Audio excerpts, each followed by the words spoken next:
একদিন রাতে ছোট ভাইয়ের প্রচণ্ড জ্বর আসল। বাবা ও মা এক সপ্তাহের জন্য বাইরে ঘুরতে গিয়েছিল। সেদিন রাতে খাওয়া দাওয়া সেরে ছোট ভাইয়ের রুমে ঘুমিয়ে পড়লাম। গভীর রাতে আমার ঘুম ভেঙে গেলে আমি অবাক হয়ে গেলাম। জ্বরের ঘোরে ছোট ভাই আমার সাথে যা করল তা শুনলে তোমাদের পায়ের তলা থেকে মাটি সরে যাবে। বন্ধুরা, আশা করি আজকের গল্পটি আরও স্পেশাল হতে চলেছে, তাই গল্পটি শুরু থেকে শেষ পর্যন্ত শোনার অনুরোধ রইল। বন্ধুরা, আমার নাম রুবিনা, আমি কলেজে পড়ি। আমি একটু দুরন্ত ছুটন্ত স্বভাবের। ছেলেদের মতো হই হুল্লোড়, বন্ধু বান্ধবীদের সাথে আড্ডা দেওয়া, ঘুরে বেড়ানো এসব করতে ভালোবাসি। আর বেশিরভাগ সময় সঙ্গী হয় আমার ভাই পলাশ। আমাদের ফ্যামিলিতে আমরা 4 জন, মা বাবা আমি আর ভাই। ভাই সামনে এসএসসি পরীক্ষা দেবে। আমার আর ভাইয়ের সম্পর্কটা ভাই বোনের কম, বন্ধুত্বের অনেক বেশি। আমি আর ভাই একে অপরকে ছাড়া বেশি সময় থাকতে পারতাম না। আমাদের মধ্যে ঝগড়া হতো, তবে সেটা বেশি সময় স্থায়ী হতো না, আবার মিটে যেত। গরমের জন্য আমি বাড়িতে সবসময় ফ্রক পরে থাকি। আমি খেয়াল করে দেখেছি পলাশ কথা বলতে বলতে তাকিয়ে আমাকে দেখতে থাকে। পলাশ সে ঘুড়ি ওড়াতে ভালোবাসে। কি একটা কারণে আমার সাথে রাগ করে পলাশ ঘুড়ি বানিয়ে ওড়াতে যাচ্ছে। আমিও সঙ্গে সঙ্গে ঘুড়িটা কেড়ে নিয়ে নষ্ট করে দিলাম। এরপর আমি ঘরের দিকে দৌড় মারলাম। পলাশ আমার পিছনে পিছনে ঘরে ঢুকে সামলাতে না পেরে পড়ে গেল। আমিও পলাশের সাথে বিছানায় পড়ে গেলাম।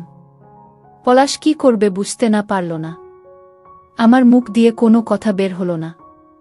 পলাশ তাড়াতাড়ি উঠে এক দৌড়ে ঘর থেকে বেরিয়ে গেল। আমি চোখ বুজে বিছানায় শুয়ে রইলাম। পলাশের সেই কথা কিছুতেই ভুলতে পারছি না। এই ঘটনার পরে দুজনের মাঝে একটা পরিবর্তন আসে। কিছুতেই দুজনের সামনে একেবারে সহজ হতে পারছিলাম না। এই ব্যাপারটা আমার মায়ের চোখ থেকেও এড়ায় না। একদিন মা আমাকে জিজ্ঞাসা করে, কিরে তোদের মধ্যে কোনো ঝগড়া হয়েছে নাকি? আমি বললাম, কই না তো, কিছুই হয়নি বলেই চলে গেলাম।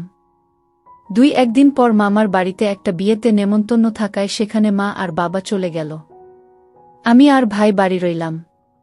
বাবা মা গেছে বিকেল বেলায়, সন্ধ্যার একটু আগে। রাত্রিবেলায় আমরা দুজনেই চুপচাপ খাওয়া দাওয়া সেরে শুতে যাব। তখন দেখি পলাশের চোখ মুখের অবস্থা কেমন পাল্টে যাচ্ছে। মাথায় হাত দিয়ে দেখি ভীষণ জ্বর। ঘরে প্যারাসিটামল আছে। পলাশ বলল, আমি খেয়ে শুয়ে পড়ব, কিছু হবে না বলেই ঘরে চলে গেল। আমি ঘরে যাওয়ার আগে বলে গেলাম, দরজা খুলে রাখিস, রাতে জ্বর কেমন হলো এসে দেখে যাব। ভাইজের জন্য আমার মনটা খারাপ হয়ে গেল। নিজের উপর রাগ হতে লাগল। কেন আমি এতদিন ভাইয়ের সাথে ভালো করে কথা বলিনি। সব ঝামেলা মিটিয়ে নিয়ে ভাবতে লাগলাম। ভাবতে ভাবতে কখন ঘুমিয়ে গেছি বুঝতে পারিনি। এক সময় ঘুম ভেঙে গেল, উঠে লাইট জ্বালিয়ে দেখি 1টা বাজে। আমি ভাইয়ের ঘরে গিয়ে ভাইয়ের মাথায় হাত দিয়ে দেখি অনেক জ্বর। ভাইজের এরকম অবস্থা দেখে ভীষণ ভয় পেয়ে গেলাম কিছুটা। বুঝতে পারলাম না আমি কি করব। তারপর একটা বাটিতে জল এনে ভাইয়ের মাথায় জলপট্টি দিতে লাগলাম। প্রায় 1 ঘন্টা জলপট্টি দেওয়ার পর আস্তে আস্তে ভাইয়ের জ্ঞান ফিরল। আস্তে আস্তে ভাই আমাকে জিজ্ঞেস করল, কি হয়েছে আমার দিদি? আমি বললাম, তুই প্রচণ্ড জ্বরে অজ্ঞান হয়ে গেছিলি, আমি এত সময় তোর মাথায় জলপট্টি দিচ্ছিলাম। এখন কেমন লাগছে ভাই? পলাশ বলল, জ্বর কমেছে, আগের চেয়ে এখন ভালো লাগছে। এই কথা বলে পলাশ কেমন অদ্ভুত এক দৃষ্টিতে আমার দিকে তাকিয়ে থাকল। আমি বললাম, কি দেখিস ভাই? মুখটা কেমন ফ্যাকাশে হয়ে গেল। আমি বললাম, বলতো কে আমি? ভাইয়ের দিকে না তাকিয়ে একটু মুচকি হাসি দিলাম। কিছুক্ষণ দুজনেই চুপচাপ থাকার পর পলাশ বলতে লাগল, দেখ দিদি, আমি জানি সেদিনকার ব্যাপারে তুই আমার উপর রেগে আছিস। ওটা একটা মিস্টেক ছিল। আমি চাই তুই আবার আমার সাথে আগের মতো হাসি ঠাট্টা করে কথা বল। কি হলো দিদি, কিছু তো বল। আমি চোখ তুলে তাকিয়ে দেখি পলাশের চোখে জল। আমি বললাম, এই ভাই তুই কাঁদছিস কেন? তুই কাঁদলে আমার ভালো লাগে। পলাশের জ্বর ও কান্নার জন্য কথা বারবার আটকে যাচ্ছিল। তবুও বলল, তুমি জানো দিদি, এই কটা দিন আমার কেমন কষ্টে কেটেছে। তোমার সাথে আর কিছুদিন কথা না বলতে পারলে আমি দম বন্ধ হয়ে মারা যেতাম। আমার চোখেও জল টলমল করছে। বললাম, ভাই এমন কথা আর কখনো মুখে আনবে না। তুই ছাড়া আমি কিভাবে থাকব বল। এই কথা বলতে বলতে আমার চোখ দিয়ে জল গড়িয়ে পড়তে লাগল। আমার ভাইটা বলে পলাশকে ধরলাম। নিজেকে আর ধরে রাখতে পারছি না। হঠাৎই পলাশ বলল, অনেক রাত হয়েছে দিদি, শুয়ে পড়ো এবার। আর রাত জাগিছে না। প্রথমে আমি কি করব বুঝে উঠতে পারলাম না। তারপর বললাম, ঠিক আছে, আমি তোর ঘরে শুয়ে পড়ছি। রাতে যদি আবার কোনো অসুবিধা হয়। পলাশ বলল, না দিদি, কোনো অসুবিধা হবে না, তুমি তোমার ঘরে গিয়ে শুয়ে পড়ো। আমি একটু রাগ করে বললাম, খুব বড় হয়ে গিয়েছিস তাই না? যেটা বলছি সেটা শোন। পলাশ আর কিছু না বলে অন্যদিকে মুখ ঘুরিয়ে শুয়ে পড়ল। আমিও শুয়ে পড়লাম। আমি শুয়েছিলাম, কিন্তু আমার ঘুম আসছিল না। আমি ভাইয়ের কথাগুলো ভাবছিলাম। ভাবতে ভাবতে একটু চোখ দুইটা লেগে এসেছিল। আমার গরমে ঘুম ভেঙে গেল। পলাশ ঘুমের ঘরে কেমন অদ্ভুত আচরণ করছে। আমি কিছু বলছি না দেখে ভাইয়ের সাহস আরও বেড়ে গেল। আমি আর কিছু বলতে পারলাম না। ভাইয়ের আচরণ সেই শুরু থেকে কেমন লাগছিল। মনে হচ্ছিল আমার চিরপরিচিত ভাই না, হয়তো জ্বরের ঘোরে এমনটা করছে। ব্যাপারটা আমি বুঝতে পারছি। ভোরবেলায় ঘুম ভাঙল, ভাবলাম ভাইয়ের উপর রাগ করব না কি করব বুঝে উঠতে পারলাম না। রাগ, আনন্দ, অভিমান, ভালোবাসা সবকিছু মিলিয়ে এক অদ্ভুত রকমের অনুভূতি হতে লাগল। এরপর প্রায় এক সপ্তাহ কেটে গেছে। আরও কিছুদিন পর হঠাৎ করে একদিন পলাশ আমাকে এসে বলল, দিদি, আমি তোমাকে ভালোবাসি। সেদিনের জন্য আমি দুঃখিত দিদি। জ্বরের ঘোরে অনেক বড় ভুল করে ফেলেছি। ভাইয়ের দিকে তাকিয়ে আমারও ভীষণ মায়া লাগছিল। ভাইয়ের কাছ থেকে হঠাৎ করে একথা শুনে আমি কি বলবো বুঝে উঠতে পারলাম না। পরিস্থিতি একটু সামলে নিয়ে বললাম, আচ্ছা ঠিক আছে, দেখা যাবে। এখন বাবার বাইকটা বের করে আমাকে একটু পৌঁছিয়ে দিয়ে আয়। ভাই আমার দিকে তাকিয়ে বাইক বের করতে চলে গেল। এর আগে বহুবার পলাশ আমাকে বাইকে করে কোচিংয়ে দিয়েছে, কিন্তু কেন জানি না আজ অনেক অন্যরকম ফিল হচ্ছে। কোচিংয়ে পৌঁছে দেখি কোচিং শুরু হয়ে গেছে। আমি পলাশের দিকে তাকিয়ে একটু হেসে কোচিংয়ে ঢুকে গেলাম। কোচিং থেকে বাড়ি ফিরে দেখি কে যেন আমার বাথরুমে ঢুকেছে। আমি আর কোনো উপায় না পেয়ে ভাইয়ের বাথরুমে ঢুকলাম। স্নান সেরে ঘরে আসলাম। আর কিছুক্ষণ পরে মনে পড়ল পলাশের বাথরুমে আমার একটা জামা রেখে এসেছি। আমি এক দৌড় দিয়ে পলাশের বাথরুমে ঢুকে গেলাম। আমি কাপড়গুলো নিয়ে যাব। তখন পলাশের চোখে চোখ পড়ল। পলাশ বাথরুমের বাইরে দাঁড়িয়ে আছে। আমি একটু রাগ দেখালাম। এমন সময় মা বলো, কি হয়েছে? পলাশ এমন চেঁচিয়ে উঠল কেন? আমি বললাম, তোমার ছেলের তো কোনো কাজ নেই, সবসময় আমার সাথে ঝগড়া করে।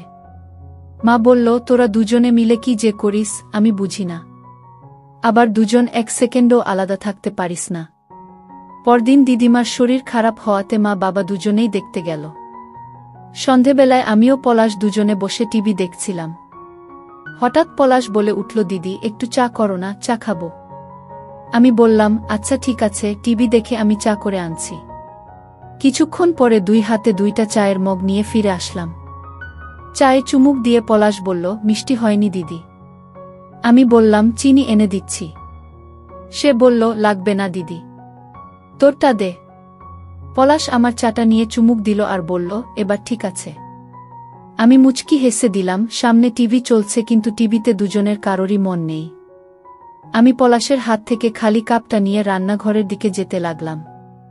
আমি দরজার কাছে এসে পিছনে তাকিয়ে দেখি আমার ভাই তাকিয়ে আছে। আমি ভাইয়ের কাণ্ড দেখে আর না হেসে পারলাম না। পরের দিন সকাল থেকে আকাশটা মেঘলা, যে কোনো সময় বৃষ্টি নামবে। পলাশ টিউশনে গিয়েছিল, এখনো বাড়ি আসেনি। অন্য দিন এত সময় বাড়িতে চলে আসে। আমার একটু টেনশন হচ্ছিল, সে বৃষ্টিতে ভিজে যায় যদি। আমি পলাশের কাছে ফোন করলাম, কিরে পলাশ, কোথায় তুই? মেঘ করেছে, বৃষ্টি নামবে, তাড়াতাড়ি বাসায় আই। তোর থেকেও অনেক বেশি মেঘ করেছে দিদি আমার। আমি একটু হেসে বললাম, আর কাব্য করতে হবে না, তাড়াতাড়ি বাসায় আই। দিদি, তোমার আদেশ কি আমি অমান্য করতে পারি? সকাল একটা নাগাদ ঝমঝম করে বৃষ্টি নামল। এর মধ্যে পলাশও বাড়ি ফিরেছে। আমি বেলকুনিতে দাঁড়িয়ে বৃষ্টি দেখছিলাম। আমার পিছনে এসে পলাশ চুপচাপ দাঁড়িয়ে আছে। কিছুক্ষণ পর পলাশ আমাকে বলল, চলো না দিদি, আজকে আমরা বৃষ্টিতে ভিজি। আমি বললাম, চল ভাই, আমারও ভিজতে ইচ্ছে করছে। দুই ভাই বোন ছাদে চলে গেলাম। ছাদে গিয়ে দুহাত দুদিকে মেলে চোখ বন্ধ করে আকাশের দিকে তাকালাম। হঠাৎ শুনতে পেলাম পলাশ গান গাইছে। এক গুচ্ছ গোলাপ হাতে, ভিজতে চাই তোমার সাথে। চোখ মেলে তাকিয়ে দেখি পলাশ সত্যি সত্যি এক গুচ্ছ গোলাপ হাতে করে হাঁটু গেড়ে আমার সামনে বসে গান গাইছে। আমি জীবনে এতটা খুশি ও এতটা অবাক কখনো হয়নি। খুশিতে চোখে জল চলে আসলো আমার। আমার আনন্দ অশ্রু বৃষ্টির সাথে মিলেমিশে একাকার হয়ে গেল। হাত বাড়িয়ে পলাশের কাছ থেকে গোলাপের গুচ্ছটা নিলাম। পলাশ উঠে দাঁড়াল। এই বৃষ্টি যেন আজ আমার রূপ পলাশের চোখে আরও বহু গুণ বাড়িয়ে দিয়েছে। আমি বললাম, বৃষ্টিতে ভিজে গেলি, ঠান্ডা লেগে যাবে, রুমে চল, স্নান করে ফ্রেশ হয়ে নি। দুই ভাই বোন রুমে আসলাম। পরের দিন মা ফোন করে জানালো তারা বাড়িতে আসছে। বাবা মায়ের কথা শুনে আমাদের দুই ভাই বোনের মন খারাপ হয়ে গেল। আমি আর পলাশ প্ল্যান করলাম যেভাবেই হোক আমরা ঘুরতে যাব। বাবা মায়ের সাথে রাত্রে খেতে বসে বললাম, তোমরা তো অনেক ঘুরলে, এবার আমরাও ঘুরতে যাব। পলাশ ও আমার সাথে সাই দিল, কি কারণে জানি না, তবে বাবার মনটা আজ খুব ভালো ছিল। মা জিজ্ঞাসা করল, কোথায় যাবি? আমরা দুজনেই বললাম, দার্জিলিং যাব। ঠিক হলো, আমার সবাই প্রথমে দার্জিলিং এ যাব, সেখান থেকে অন্য জায়গা। পলাশ বলল, দিদি আমরা কত লাকি, 3 দিনের মধ্যে আমাদের ঘোরার প্ল্যান হয়ে গেল। ভ্রমণের জন্য হালকা কেনাকাটা আর গোছগাছ শুরু করলাম আমরা। বাবা মার জন্য একটা লাগেজ আর পলাশ ও আমার একটা লাগেজ। মা চলে যেতেই পলাশকে বললাম, যা তো এখন, আমাকে ঠিকঠাক গোছাতে দে। ভ্রমণের সব প্রস্তুতি শেষ। বাবা হোটেলের 2টা রুম বুক করে রেখেছে। বলা হয়নি আমরা যাব বাসে করে। রাত 9টার বাস। আমরা 8টার মধ্যে বাস স্ট্যান্ডে চলে আসলাম। পলাশ একটা জিন্সের সাথে কালো লাল শার্ট পরেছে। ওকে সত্যি অনেক হ্যান্ডসাম লাগছে। আর আমার পরনের কুর্তি ও জিন্সের প্যান্ট। মুখে সামান্য মেকআপ। 9টা বাজতেই বাসে উঠে পড়লাম আমরা। আমাদের সিটটা মোটামুটি মাঝ বরাবর পড়েছে। সামনের সিট 2টা আমি আর পলাশ বসলাম, আর তার পিছনের সিটে বাবা মা। দুই ভাই বোন ঝগড়া করে নিলাম। জানলার পাশে বসা নিয়ে জিত আমারই হলো। কিছুক্ষণ গজগজ করে পলাশ বসে পড়ল। 9:15 বাস ছাড়বে। রাত বাড়ছে, 1000 বছরের পুরনো রাত। রাত বাড়ার সাথে সাথে একে একে নিভে আসছে বাসের ভেতরকার লাইটগুলো। জোরালো থেকে ফিসফিসের পর্যায়ে এসে এখন প্রায় থেমে এসেছে ভেতরকার মানুষজনের কথাবার্তা। আষাঢ় মাস, বাইরে হঠাৎ গুড়ি গুড়ি বৃষ্টি নেমেছে। ব্যাগের ভিতর পাতলা চাদর রাখা ছিল। ঠান্ডা লাগতেই ব্যাগ থেকে চাদরটা বের করে নিয়ে অর্ধেকটা নিজের গায়ে জড়িয়ে বাকিটা ভাইয়ের উপর দিলাম। আমি ভেবেছিলাম পলাশ ঘুমিয়ে গেছে, কিন্তু চাদর দিতেই ও আমাকে বলল, কি হয়েছে? বললাম, দেখছিস না কেমন ঠান্ডা পড়েছে। আমি চুপচাপ ভাবতে থাকি জীবন নিয়ে। আচ্ছা, কি ঘটবে আমাদের জীবনে? আর একটু বয়স বাড়লেই তো বাবা মা উঠতে লাগবে আমার বিয়ে নিয়ে। আমি যখন এসব ভাবছিলাম ঠিক তখনই পলাশ বলল, কি হয়েছে? আমি তখনই বাস্তবে ফিরে আসি। আমরা দুজন ছাড়া সবাই গভীর ঘুমে। পলাশের অদ্ভুত আচরণের শব্দ করে উঠলাম। পিছন থেকে মা আস্তে করে বলে ওঠে, কি রে, কি হলো? মায়ের আওয়াজ শুনে চমকে গেলাম।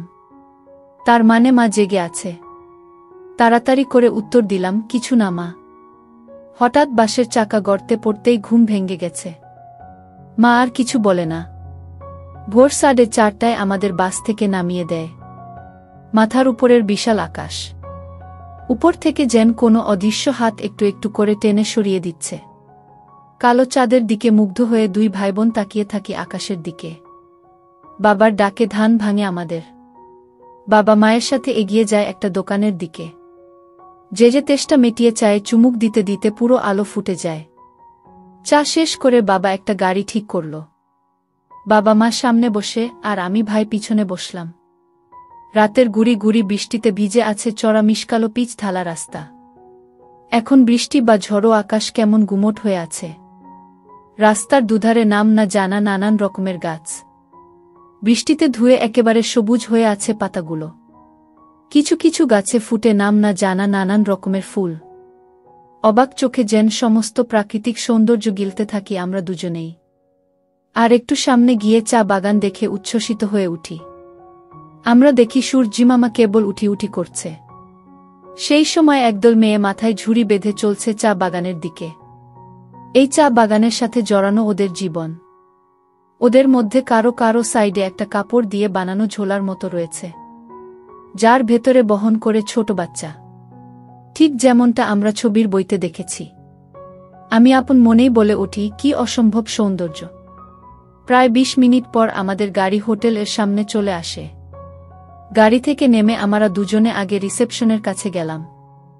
রিসেপশনে বসে আছে একজন মহিলা।